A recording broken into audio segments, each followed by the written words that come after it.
Right, welcome in, everyone. How you doing out there? This is a fresh, new, optimistic version of Matchday Minus here from St. David's Performance Centre. Adrian Healy and Michael Lahoud. It's brought to you by PointsBet, our good friends at PointsBet. And first of all, right off the bat, let's not ignore the elephant in the room. Sharp new haircut, reflecting a new phase in the season, perhaps, Mr. Lahoud. You're looking good. Oh, thank you, Mr. Healy. Likewise, the sun is out. No new haircut here. Easter's come and gone. The spring is about to be upon us. This could very well be a new era and a new chapter in this season for Austin FC. Well, let's get straight into it and start with the return to Q2 Stadium. For starters, it feels like an age since we've been at Q2. It's 3 weeks, but it's been a long 3 weeks. How good is it going to feel to get back there with Vancouver coming into town? Oh, it's going to feel very good because it's a familiar opponent, an opponent that Austin FC have had success against, an opponent who is coming off the heels of a drubbing in CONCACAF Champions League play as well. Yes, they are. We did wonder whether, when we saw this fixture list, whether CONCACAF Champions League would come into play for Vancouver.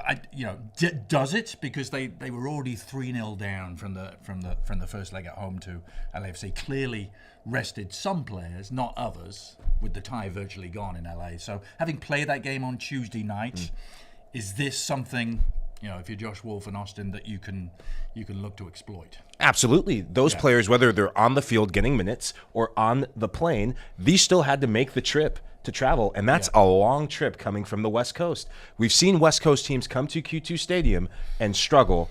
This could be very well the same sort of script. Yeah. So as we look at the Western Conference standings, Vancouver in 8th place. 7 games played, 9 points. We are right behind them, played a game less on 7 points. So opportunity there, Michael, to in many ways just kind of reboot the next phase of the season. We often talk about the chunks of the season and maybe it's simplistic to break it down into calendar months, but we looked, didn't we, at April and said, listen, if the team can perhaps get 7 points out of the month of April, we'll be in great shape, really good shape. And those 7 points presumably would include 2 home wins. So how do they get the first of those home wins against a team they have beaten handily here at Q2 Stadium before, Vancouver? I think it's a mentality shift. It's being the aggressor against a Vancouver team that we've seen time and time again wants to absorb pressure. For Austin FC, an Austin FC that is flying at the peak of their powers is a team that's taking chances, that's throwing numbers forward, but showing the commitment and desire to get numbers back. The talent is there. The expectation is there. Now it's down to the execution that'll make the difference. Yeah, when I look at Vancouver, an interesting team, aren't they? This is the league of streaks. We all know that. And they've had a weird year. They lost their opening 2 games, having led in both games. They then drew the next 3, and now they're coming off 2 straight victories in the league, but both of those at home against Montreal and Portland. What they haven't done is win on the road. How do we come out and dominate this team? Because if I look at the Whitecaps, their area of where we can get at them is central defence and even maybe defensive midfield. And if you think back to that game a year ago when we won 3-0, one of our most comprehensive home wins the season, that's exactly where we got it. Remember, 2 goals from the edge of the area by Maxi Arudi and a Drusi header arriving late in the box. I just think that is still an area of weakness for them. As it is for many teams. I agree with you. Yeah. The uncertainty over the health of Kubas is a big factor for him. Sebastian Berhalter, who we very well know during his time here in Austin FC, he will be a player that I think Austin can get after when they come to Q2 Stadium.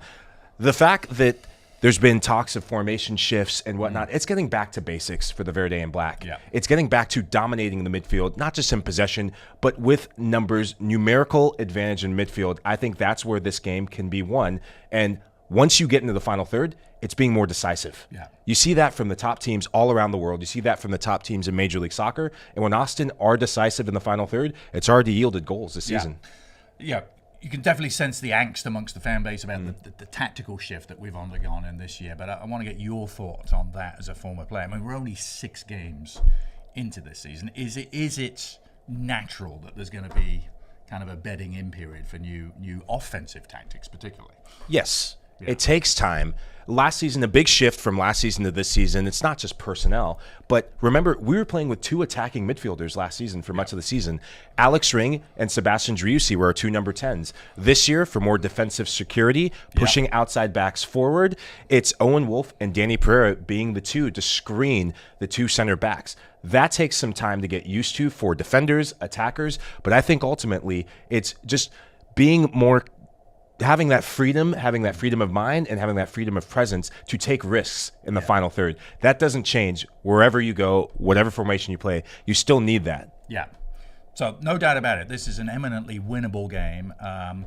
The fans can play their part, and I would stress that let's get Q2 at its absolute loudest, absolute most ferocious atmosphere that we can produce. At times last year it was almost like they kind of sucked the ball into the back of the net, and it would be great to have that on Saturday night. And it's a test of the fan base, this as well. It's like, can you bring it when everything isn't necessarily going our way? That's the true test of support, isn't it? I know that there's a lot of fans who are dying to spill more beer. I want more beer showers, fellas. Give me more beer showers. Yeah. I know the fans do. All right. Well, let's actually, talking about Saturday night, let's get a very unofficial version. This is especially for Cam Kubek, our media relations supremo, who never wants a show to go by without getting the Lahoud mood. So even though we don't have it up on the little menu, what is the Lahoud mood heading into Saturday? Well, the mood is curious, Adrian, and for Austin FC to leave no curiosity and no doubt about whether and how they're going to get these 3 points or get a result against the Vancouver Whitecaps, I have to do these 2 Matchday Minus 1 things. Number 1 is combination play. You said it, in midfield, combination play. Sebastian Driussi, Danny Pereira, Maxi Ruti, should he get the nod for the game tomorrow night, they will be key figures, maybe dropping, collapsing in the midfield, overloading numbers, and then getting towards goal as fast as you can. Vancouver will not have an answer for that. And number 2, it is runs from midfield. When you play with 2 defensive midfielders, one midfielder has to gamble and get in the box. Vancouver, they play a narrow midfield 3. They want to snuff out passes. Anything side to side, they will have checked. For Austin, I think Owen Wolff is a recipe for success. Getting him in the box. He already scored a goal playing higher up the field against RSL. Could he be on the docket for another one? Curiosity. I love it. You always come up with something new. Curiosity killed the cat. Curiosity killed the Canadians, perhaps, on Saturday. Let's hope. Well, if the first team need any inspiration for Saturday night, they need look no further than what Austin FC 2 are doing. Off to a really hot start. Another great performance on Wednesday night as they dispatched North Texas here at the Palmer Field at St. David's Performance Center, which has proved to be a great home base for FC2. And another game coming up on Sunday against another new team, St. Louis City. Maybe a chance to get some revenge there immediately at the 2 level. But it's great to see, isn't it, Michael, what they're doing? It's amazing. And you and I have talked about it since this team kicked the ball, and even before they kicked the ball, the excitement, the anticipation of the next generation of talent, and now having a place that they can play, Palmer Field, they're making it a home unlike any other, sitting at the top of the table, mind you, in the Western Conference in the league play, and it's down to performers like Valentin Noel. Got to give him a shout. The pesky Pink Panther from France, just demolishing back lines. He can play anywhere. He can play in midfield. He can play as an attacking midfielder, can play as a striker, but all things remain the same. He is devastating when he gets in the final third. Just an explosive first 15 minutes on Wednesday night against North Texas. Damian Lass at the other end as well. Oh, yeah. Great to see him in action, leading the league in saves. So we can't not mention it. Yeah. Recent birthday boy, Damian Lass. Yes, that's right. Well, celebrating his birthday with an incredible save. I think it was a left-hand save. Ball was going in the top corner, just fully stretched to preserve the shutout. Yes, indeed. So why not make it a double this weekend after seeing the first team in action Saturday night? Sunday night, 6 p.m., Austin FC 2 playing St. Louis City 2.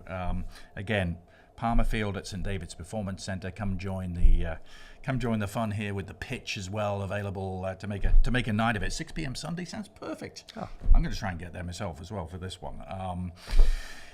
Continuing the good vibes, Michael, not only are Austin FC2 doing great stuff at MLS Next Pro, but how about our academy, fresh back from Florida? The GA Cup, something you're very familiar with, having commentated when it was up in Dallas last year, but they moved it to Florida this year, and it was the Sunshine State for our teams, wasn't it? Well, there's a saying in soccer, Campeones, campeones. No, congratulations to the U15 Austin FC Academy team. GA Cup champions, and doing it in style. Vigo Ortiz, he was a standout player, MVP for them, midfield maestro, but complete performances in the goal as well. They got it done in penalty kicks in the final. Not an easy feat, but it shows that these young players have just that composure that you'd like to see from young players as they develop. Yeah. And against the Union, let's not forget. That was the Lahoo derby there, Austin against Philly. Even at the U15 level. I had, depending on who won, I had queso in one hand, cheesesteak in the other, and the winner would get my lunchtime meal. Right. And the U17s had a great showing as well.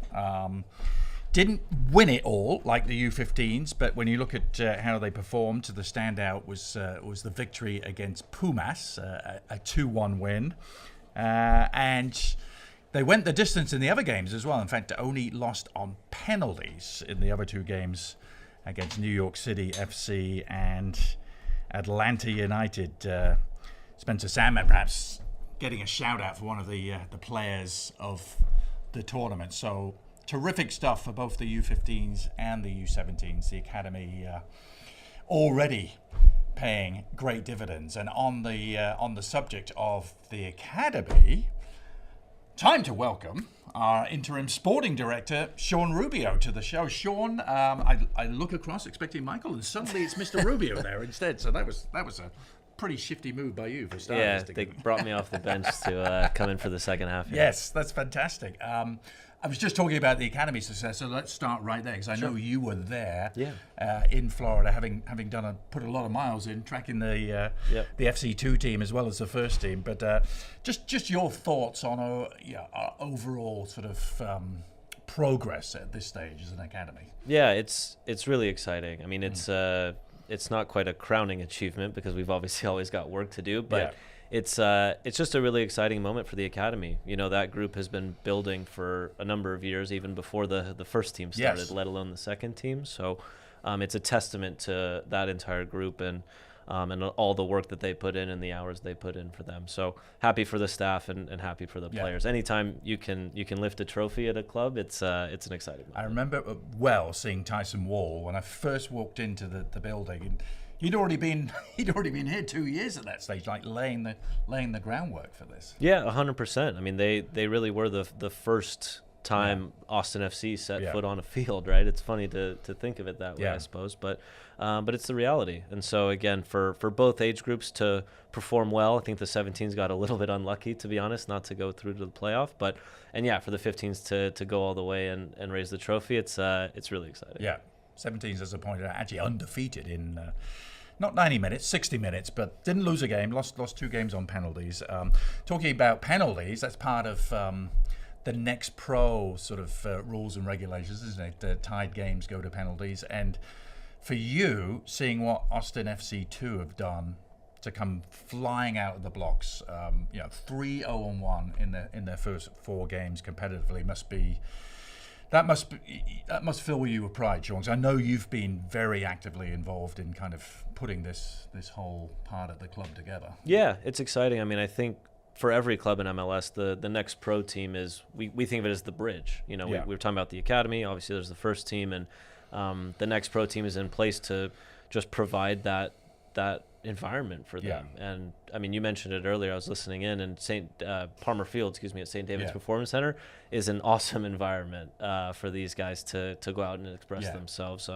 Whether it's Val Noel or any of our players. And I think the differentiator so far has actually been the depth of the roster. You know, I think for a lot of next pro teams, when you go into the bench and into the reserves, you might have some more inexperienced players, some younger players that are still getting used to that level where we've been able, I think, in the second half of every game.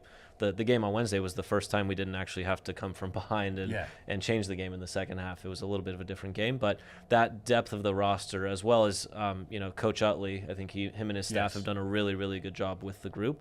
It's been really fun to watch the boys go out and play. Yeah, Brett Utley, we actually had him on our TV show last week, Verde Lights. Very, very impressive. He's and talks all the time about how much he and Josh and the first team staff and his coaching staff collaborate on a daily basis. For sure. It was great to get Brett and his staff in early, so they got to take in all the first team preseason before the second team actually started getting going at Next Pro, and I think that really helped. I mean, from a game model perspective, and honestly, just sort of standards and norms and the culture that the first team has put together here at St. David's on a day-to-day basis. To have them see it, live it, breathe it for a couple months before the second team got going, I think was really beneficial. For fans, fans who only kind of look at the first team and maybe wondering when this starts to affect the first team, what would you say to fans asking that question? Because we're going to play a team this week in Vancouver who have Simon Betcher, who's just basically was one of their star players for Next Pro last year. So they're a year ahead of us. They already had a Next Pro team going. Yep. So how realistic is it, do you think, that someone from Austin FC2 could make that leap up next year? I'm not going to ask you names, but just someone. I mean, is it realistic? I think it's possible, for sure. I think so. I mean, obviously as the team does well collectively, that always helps, and individuals have to do that. I mean, the big benefit that maybe fans don't see at a game level is these guys can go train with the first team anytime. So we've had a number of players that are Next Pro contracted players, but they're actually training regularly with the first team during the week, and then they go get the games with the second team. So, I wouldn't be totally surprised to see someone like that come into the team for next year. Thoughts on the first team at the moment? Here we are in mid-April. Obviously, we're not where any of us want us to be right now, but it is only mid-April. How do you assess sort of year 3 so far, still in its infancy? Yeah, I mean, I think the next 3 weeks are going to be really interesting for that, to be honest. I mean, 2 home games, again, back at Q2 for the first time in 3 weeks. So I think these next 3 weeks are going to be really interesting just to see where we really are at. I think the jury's still out in some ways, but I'm excited for these next 3 games because the other thing to add, May is packed. We've got I think 6 league games, and the Open Cup will be in as well. Yep. So there's a very busy May coming up. So I think these next 3 weeks again in April to sort of get a couple home games and go out to LA Galaxy and then go take on May from there. Yes. So. Yeah, Vancouver and San Jose, the home games. The Galaxy, who are reeling at the moment, the one road game we've got left. So April does provide an opportunity to really get this season pointed in the right direction. Yeah, and again, I think the consistency, right, of just one game every week, Saturday, 7:30 usually, I think that can pay dividends as well. And then again, you get into May and you're playing midweek, and you'll have to manage that as it comes. But having the one game a week, I think, can provide a foundation of stability to get the guys going. Lastly, Sean, your director of personnel role obviously involves bringing players in and scouting and everything. The 2 big developments in recent weeks, just want to get your brief thoughts on. Both revolve around center of defense. First of all, the new deal for Julio Cascante. We saw the sort of photos. You were right behind us, signing the papers. Yep. Just your assessment of him and what he's done to kind of earn this new contract. Yeah, I mean, Julio's great. He's been great. The first thing I would say, it's a testament to our ownership group that they're willing to continue to invest in players that have shown a capacity to take on information, to execute across 2+ seasons.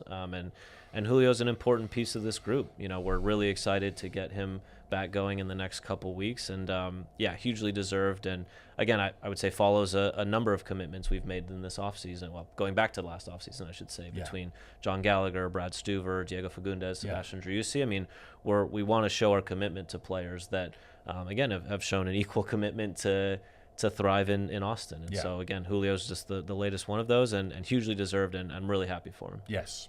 He may have a new central defensive partner in the mix to play. Alexander Radovanovic is here. He's in Austin. He's part of a loan deal. Just give us some insight into what attracted you to him, the mechanisms behind the deal, why bring him in on loan, and what you think he can add to the group. Yeah, so we've actually tracked him for quite a while. He was someone we actually looked at in the offseason to see if we could find something. It didn't quite work out at the time. Obviously came in on a loan, which we're excited about to see how it goes. He's a good player. He's a left-footed player. He has some aggression. He's good in the air. His passing ability is quite good as well. He's mobile. So, again, he's in training right now, and he'll get in the next couple of weeks, I think, as well, similar to Julio. We'll see what the timeline looks like. But, just another sort of arrow in the quiver for Josh as far as central defense goes. Yes, nice. The loan mechanism always intrigues me because it's something we saw used around the world a lot. But it's started to become more of the way MLS teams build their squads. Yeah, the challenge sometimes with loans in MLS is just the calendar, you know, because we play sort of spring to fall rather than fall to spring, especially for European leagues. Sometimes it can be a little bit challenging to find those loans, but we've been able to find it here. And again, we'll see how things go for the next couple months and kind of go from there. Great stuff, Sean. Thanks for taking the time out. Your busy schedule, zipping all over the country, seeing various Austin teams in action. That's what they pay me for. I couldn't be happier about it. So. That's Sean Rubio, our interim director of our interim sporting director, I should say. Sean, enjoy the game Saturday. I hope you guys enjoy the game Saturday. Remember, Apple TV, MLS Season Pass, 7:30 p.m. at home. I will be on the call with Kobe Jones and. Hope to be exercising those vocal cords. Another 3-0 win like last year would do very nicely. But thanks for watching.